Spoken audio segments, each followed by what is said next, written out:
Wait. A job offering from Square Enix?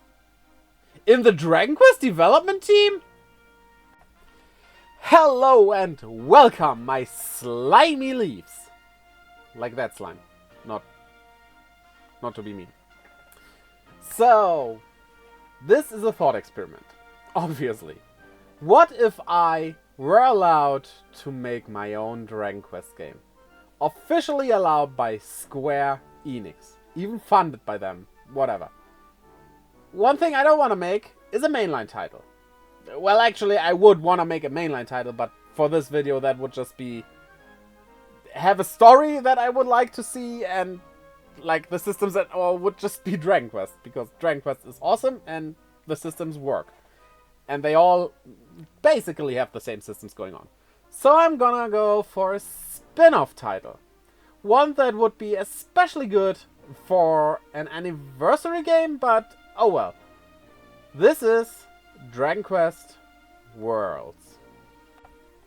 So what I want to create with Dragon Quest Worlds is a game that goes through all the other worlds or timelines of the other games. You meet past heroes, you encounter people who weren't playable before, but now are playable characters.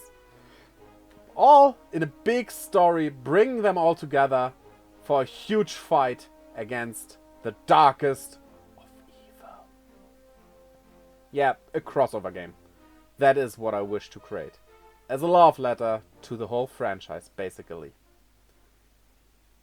The game would be a tactical game, because in a tactical RPG, you can have a lot more characters in battle at the same time. And choosing from, like, I don't know, hundreds of characters the game would probably have as playable characters, because the Dragon Quest world just offers you so many characters that would work. Only choosing 4, like typical Dragon Quest parties go by, I don't know, that's not preferable. Though there's one thing I would do. If you have ever played the Devil Survivor titles, you know that they work a bit different. You move in a tactical pattern, however, you have teams on those fields. So you have multiple teams walking around. And that's what I want to do. You have 8 teams of 4 people each, which would let you use a lot of your favorite characters. Not only a selection of very few ones, like 4 or maybe even 5.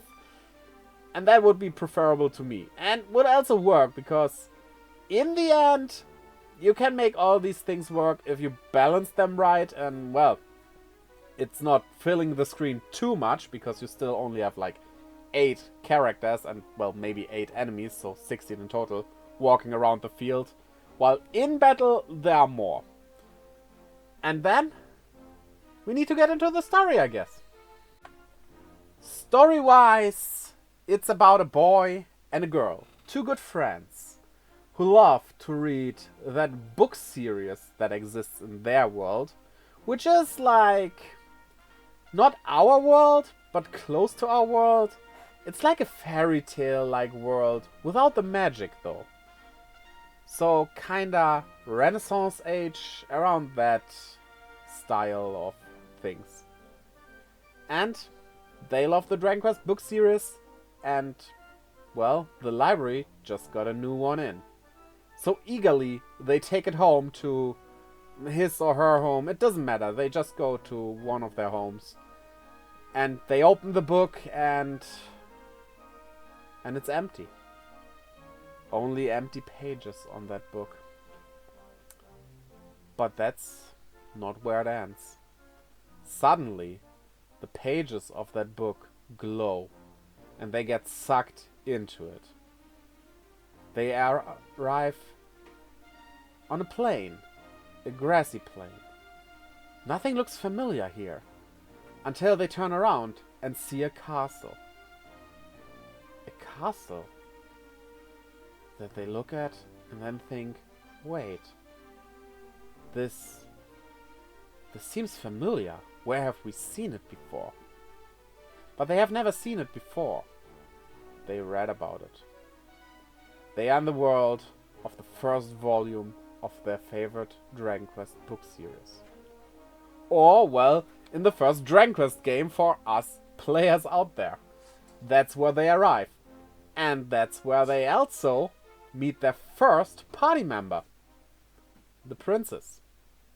Yeah, that's the first one you get. Alongside 2 monsters, because I want monster taming in this game as well. As a love letter to the whole Dragon Quest series, this just gotta be in it. And why not? You can also take monsters on your team, or characters, whatever you want. You have freedom here. I'm not sure if we should include breeding or fusing monsters. That I would decide if I actually would make the game, whatever works better, but yeah. You get a slime and a Draki, which basically the mascots of Dragon Quest. Well, the slime is, the Draki is like a sub-mascot, you could say. But that's what you get at that point. But the princess tells you that an evil that was once slain has revived. The Dragon Lord is back. And the hero is on his way to defeat him once again. Though she studied magic, so that in a case like this, she could help her dear husband.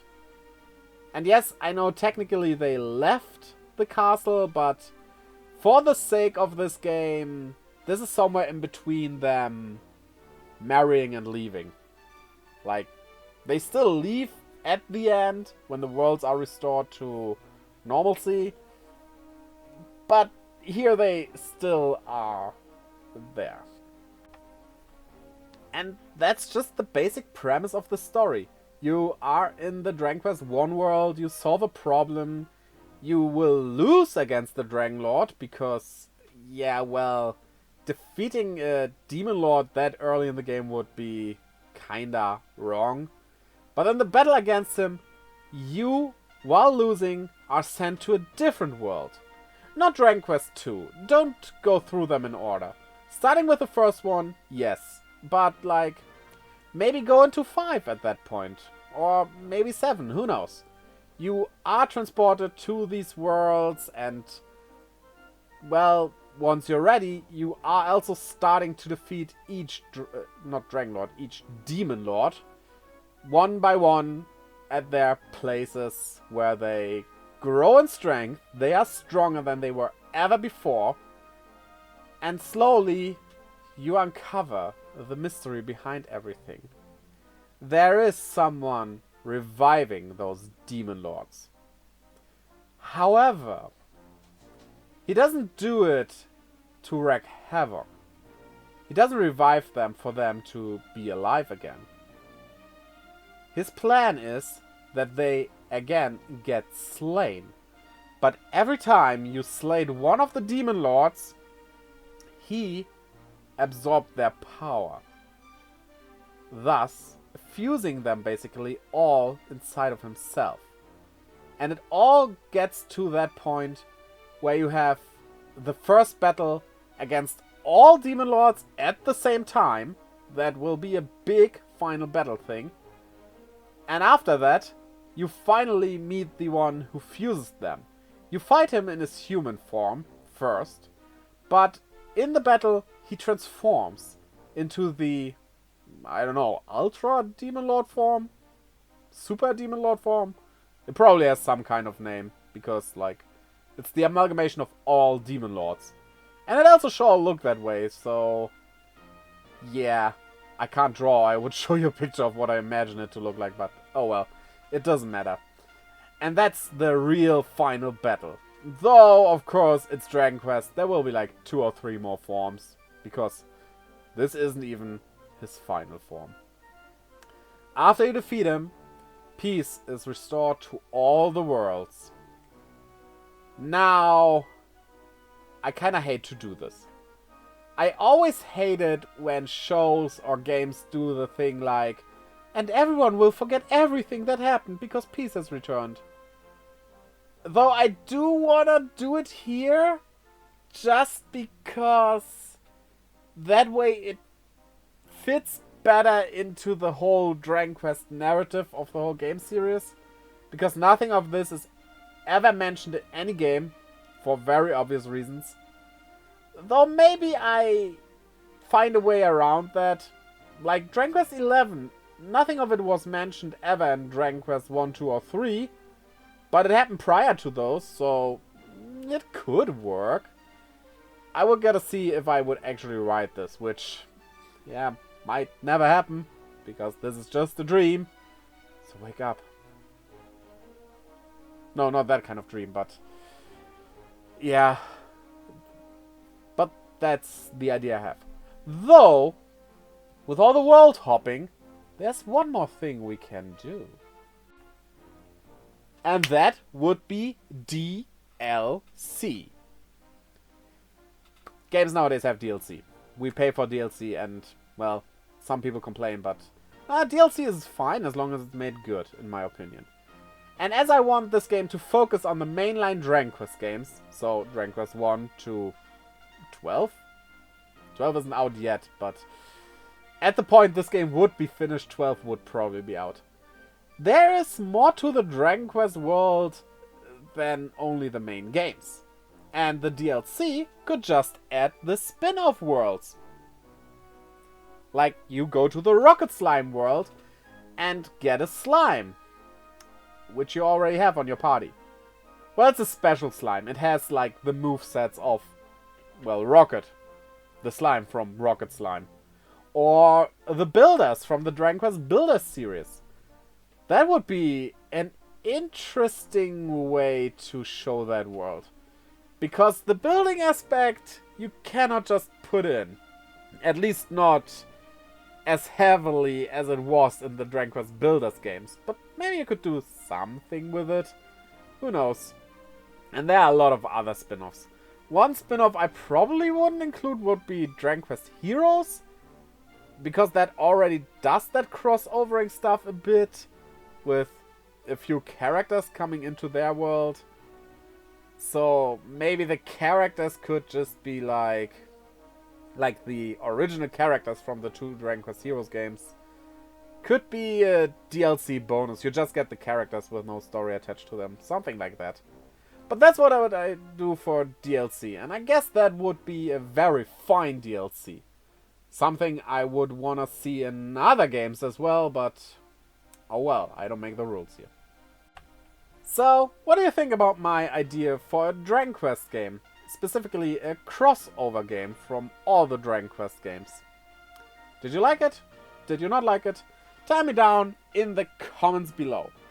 And while you are down there, go on your own quest by clicking the like and subscribe button, as well as ringing the bell, to keep updated whenever I upload a video for you. And check out the links down in the description below to my Twitter, Instagram, and Discord, where I post stuff, keep you updated, all the good things. As well as to my Twitch, where I live stream every Friday, Saturday, and Sunday. I hope to see you over there as well, and until next time, bye-bye!